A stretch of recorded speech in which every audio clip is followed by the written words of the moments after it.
Hello दोस्तों, एक बार फिर आपका स्वागत है आपके फेवरेट यूट्यूब चैनल एक्सीलेंट पर। आज हम यहाँ बात कर रहे हैं रिमूव डुप्लीकेट की। तो रिमूव डुप्लीकेट बेसिकली सिंपली होता है कि अगर आपके पास बहुत सारी डुप्लीकेट वैल्यूज़ हैं और उसमें आपको देखना है कि यूनिक कितनी है, या फिर उन सब में से आपको यूनिक चाहिए। तो फॉर एग्ज़ाम्पल मेरे पास यहाँ पर ये वैल्यूज़ हैं, कुछ डेटा है, और मैं चाहता हूँ कि इसमें से सारी की सारी यूनिक आ जाएँ। तो देखिए आपको क्या करना है, आपको सिंपली इसको सेलेक्ट करना है और डेटा में जाना है और रिमूव डुप्लीकेट और ओके। ठीक है, तो इससे ये दिखा देगा आपके पास इतने यूनिक रिकॉर्ड है इसमें से। तो आपके पास जितने भी डुप्लीकेट रिकॉर्ड थे वो हट गए और अब रह गए हैं सिर्फ यूनिक रिकॉर्ड। तो ये ऐसे काम करता है, बिल्कुल सिंपल। लेकिन इसमें क्लॉज क्या होता है कि जब आप कभी डेटा पे पूरे सपोज करो कि ये डेटा है पूरा और आप करेंगे रिमूव डुप्लीकेट, तो अब क्या होगा, अब क्या करेगा सिस्टम, इस सब में से जो डुप्लीकेट होगा, मतलब कि यहाँ से लेके यहाँ तक, अगर हर रो में डुप्लीकेट होगा, मतलब कि ये लाइन और भी लाइन होंगी, तभी डिलीट करेगा, अदरवाइज डिलीट नहीं करेगा। तो जैसे मैंने ओके किया तो नो डुप्लीकेट फाउंड। ठीक है, क्योंकि सारे के सारे यूनिक है। फॉर एग्जांपल इसको और समझते हैं डिटेल में। अब जैसे देखिए ये है, तो मैंने क्या करा, सेलेक्ट करा इसको और रिमूव डुप्लीकेट। अब देखिए यहाँ पर क्या होता है, ये दिखाता है कॉलम के नेम। तो अब जैसे कि साकेत 2 बार है, अब मैं चाह रहा हूँ कि भाई ये तो डिलीट हो जाए जो डुप्लीकेट है, तो मैंने करा ओके। तो मैंने किया सेलेक्ट और डिलीट, तब ये नहीं करेगा।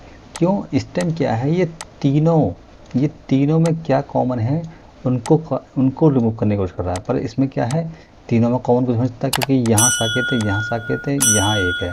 ठीक है, लेकिन यहाँ पर क्या है, साकेत 3 और 1। तो यानी कि इन दोनों का कॉम्बिनेशन कुछ बन गया। फॉर एग्जाम्पल मैं इसको अगर जोड़ दूँ like this and this and this, तो ये हो गया साकेत। अब देखिए यहाँ साकेत कुमार 1 1 है, यहाँ साकेत कुमार 3 1 है, यहाँ ललित कुमार 2 1 है, ललित कुमार 4 1 है। तो जब आप तीनों कॉलम को सेलेक्ट कर रहे हैं, ठीक है, तब क्या करेगा, ये तीनों में जब कोई कॉमन होगा तब जाके रिमूव करेगा, अदरवाइज रिमूव नहीं करेगा। अच्छा, तो इस केस में क्या होगा कि अगर यहाँ पे साकेत है और यहाँ पर भी साकेत कुमार है, तो ये इन दोनों को, क्योंकि ये और ये डिक्टो सेम हो गए, तब ये इस केस में डिलीट करेगा। ठीक है, तब अगर हम देखो, अब करूँ मैं डेटा में गया, रिमूव डुप्लीकेट और ओके। अब देखो टाइप कर दिया इसने। सेम, अगर आप चाहते हैं कि मुझे इनसे मतलब नहीं है, मैं चाहता हूँ कि ये चीज़ जो है यूनिक हो जाए, तो आप जाएंगे रिमूव डुप्लीकेट में। और अगर आपको जिससे मतलब है, मैंने कहा कि मुझे चाहिए एम्प्लॉय नेम, मुझे इससे मतलब है, नो मैटर कि इसमें क्या होता है, तो उससे क्या होगा कि सिस्टम इसको कर देगा यूनिक और इनकी बिना परवाह करते हुए इनको डिलीट कर देगा।